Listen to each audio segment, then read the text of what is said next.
Hello, family and friends out there in the virtual land. My name is Joli Angel Robinson. I'll be your future host for our Dallas Unplugged podcast series. I'm taking the previous position of VP of Government Affairs and Public Policy. So you'll be seeing me and my face and some special guests in some of those future podcast episodes. But I'll get right into the content for today. Perhaps the most adopted word of 2020 is pivot. Some like it, some don't, some are just tired of hearing of it. And in 2020, Dallas Area Habitat has done just that. It's been full of figuring out new and creative ways to provide virtual homeowner education on a larger scale, flesh out details of how to do a COVID-safe measures on volunteer build sites, and bring a new virtual twist to our annual Dream Builders event. All of these things have stretched our Dallas Habitat team, and I'm thankful to have joined the team in mid-October. This new year has stretched our Dallas Habitat team in new ways and has given us new opportunities to reach partners, increase the number of families we serve through our education portals, and figure out new ways of doing business. The previous Dallas Habitat podcast can be found on our website, dallasareahabitat.org, and can be streamed on YouTube, Spotify, and iTunes. I think you'll like some of the special guests that you were able to see and hear. Congresswoman Eddie Bernice Johnson was one of the special guests. Natasha Reed Rice, Associate Counsel of Habitat for Humanity International. City of Dallas Councilmember Chad West. And you're able to listen in on a panel conversation between Dr. Poole, Dr. Edwards, and Pastor Freddie Haynes on how COVID-19 has impacted communities of color in Dallas. On the previous Dallas Habitat Unplugged podcast, former VP of Government Affairs and Public Policy, Tasha Heron-Bruff led viewers and listeners in those critical conversations. Tasha has since moved forward. Congratulations to her and her career. And I have the huge task of continuing the incredible work she did across the city and within Dallas Area Habitat. I'm grateful for the opportunity to join the tremendous work being done in the city and continuing the advocacy and policy role. For today's podcast, I'm going to talk a little bit about my first 30 days with the organization. First, my eyes have been opened regarding the immense work that Dallas Area Habitat does. Most know, including myself, I knew, that Dallas Habitat is about building affordable homes for families. Some think Dallas Habitat gives away free homes. It's not accurate. But what I've learned about in my first 30 days is the depth and the breadth of services and programs offered by Dallas Habitat. Dallas Habitat has a tremendously robust homeowner services and education platform for anyone even remotely interested in becoming a homeowner. Open to anyone in the public. You may not even be interested in buying a Dallas Area Habitat home, but you're thinking about just getting your financial situation in order to even be prepared to buy a home.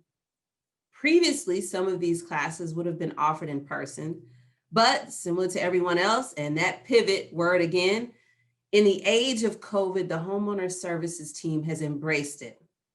And they've provided resources on budgeting, credit, preparation for home ownership, and getting families mortgage ready virtually. They are a small but mighty team that serves hundreds of potential Habitat families. Now, I grew up, if you grew up in Dallas or anywhere else perhaps, I grew up shopping with my family at some of the restores. This particular restore that I went shopping in when I was younger was the one at the corner of Hampton and Singleton. And in my first 30 days, I learned that there are 4 Dallas County Habitat Restore locations. Again, you have to check out that website, dallasareahabitat.org, and you can see all 4 locations. There might be one closest to you. These stores provide an amazing opportunity for individuals to either donate or purchase new and used items. The locations, again, can be found on dallasareahabitat.org. And I've already taken a little trip of my own to visit 3 of the 4 locations. So looking for furniture? I suggest Restore. Looking for flooring perhaps or some paint? Again, I suggest take a look at the Restore. Looking for artwork, maybe some decorative items for the holidays? Visit a Restore. All I'm saying is you got to find yourself at a Restore.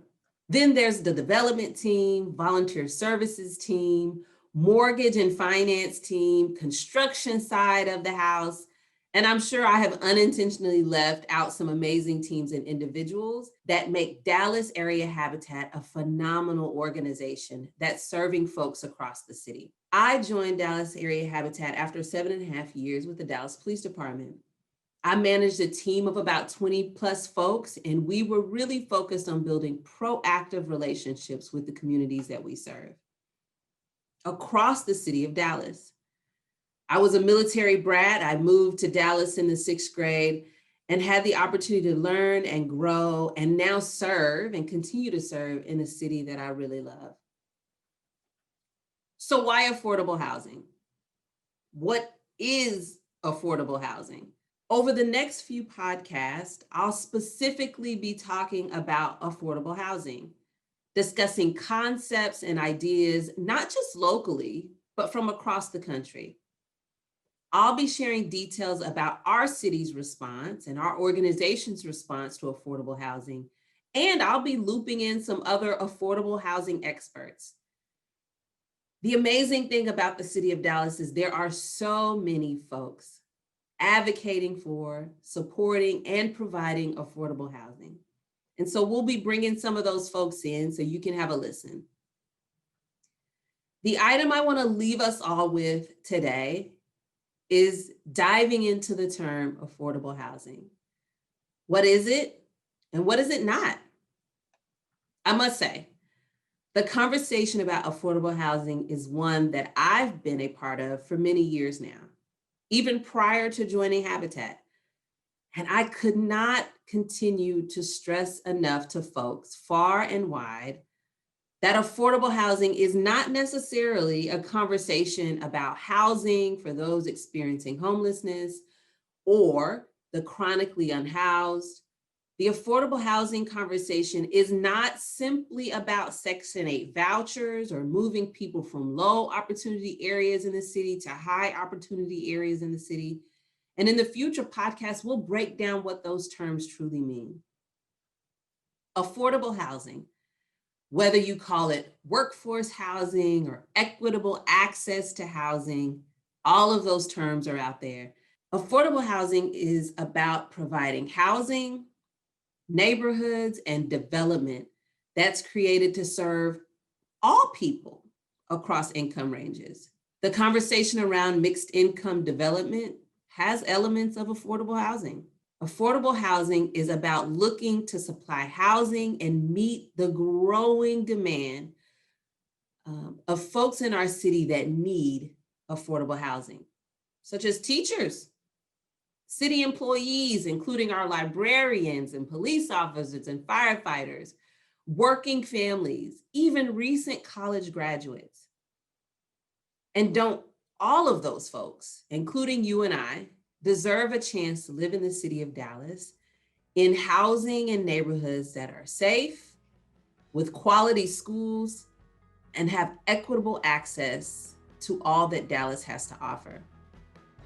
I appreciate your time. I'm not going to take any more of it, but I just want to give you a little bit of a preview of what we'll be discussing next in our future podcast.